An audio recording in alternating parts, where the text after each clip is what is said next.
एक fair trial act 2013 मौजूद है, उसके बावजूद एक नया ऑर्डर शाया किया जाता है और कहा जाता है कि सिर्फ एक खुफिया अदारा जो है वो फ़ोन टैपिंग करने की उसकी इजाज़त होगी। तो एक ही खुफिया अदारे को ये इजाज़त क्यों दी गई है और इस वक्त जो है इस कानून लाने की और इस ऑर्डर लाने की क्या ज़रूरत पड़ी? देखिए, मामला सिर्फ एक खुफिया इदारे को इजाज़त देने का नहीं है। मेरी नज़र में तो जो इजाज़त दी गई है वो किसी भी इदारे को दी जाती, 3 को दी जाती या 10 को दी जाती, वो गलत है, गैर आइनी है।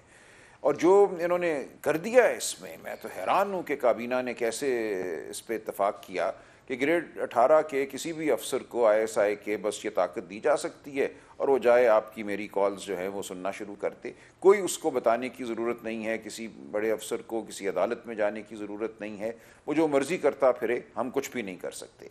और आपने ठीक हवाला दिया 2013 का जो कानून है, investigation for fair trial act 2013, उसमें बड़ा एक जामे निज़ाम दिया गया है। अगरचे उस कानून के हवाले से भी तहफ़्फ़ुज़ात थे, लेकिन अब जब हम देखते हैं तो ज़मीन आसमान का हमें फ़र्क नज़र आता है।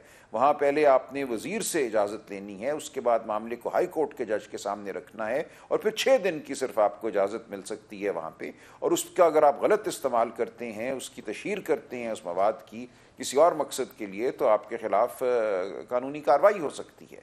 अब उस कानून के होते हुए उन्होंने एक ये कागज़ का टुकड़ा जारी कर दिया, 4 लाइनें लिखती कि ISI अपने किसी भी ग्रेड 18 के अफसर को ये ताकत दे सकती है। मेरी नज़र में ये आइन के भी ख़िलाफ़ है और जो सेक्शन 54 जिसका हवाला दिया गया है 1996 का, जो टेली कम्युनिकेशन रीऑर्गेनाइजेशन एक्ट है, उसके भी ख़िलाफ़ है। उसके तहत आपको रूल्स बनाने थे हुकूमत को, रूल्स में आपको ये तमाम एक जो कायदा है ये देना था कि किन हालात में ये हो सकेगा, क्या इजाज़त देनी है किसी को किसी से, ये कुछ भी नहीं किया गया। इसका मकसद सिर्फ और सिर्फ ये नज़र आता है कि जो इस्लामाबाद हाई कोर्ट के जस्टिस बाबर सत्तार साहब की ऑर्डर हैं, जिसके तहत उन्होंने टेली कम्युनिकेशन कंपनियों को कहा कि वो अपने सिस्टम पे जो पहले वो रसाई दे रहे थे या दे रहे हैं खुफिया एजेंसियों को, वो बंद करें, ताकि उनके सिस्टम पे जी, रसाई के ज़रिए या उनके सिस्टम तक जी। रसाई के ज़रिए जो गुफ्तगू सुनी जा रही थी वो बंद हो। तो उसके जवाब में इन्होंने ये 4 लाइनें जारी कर दी हैं। ये इंतहाई शर्मनाक और एक काला कानून है। हमें 2013 के कानून की जानिब देखना होगा, उसमें बेहतरी करनी होगी, ना कि इस कागज़ के टुकड़े को कानून मानना होगा। मेरी नज़र में राइट। अदालतें इसको नहीं मानेंगी, इसको कलअदम करार देंगी।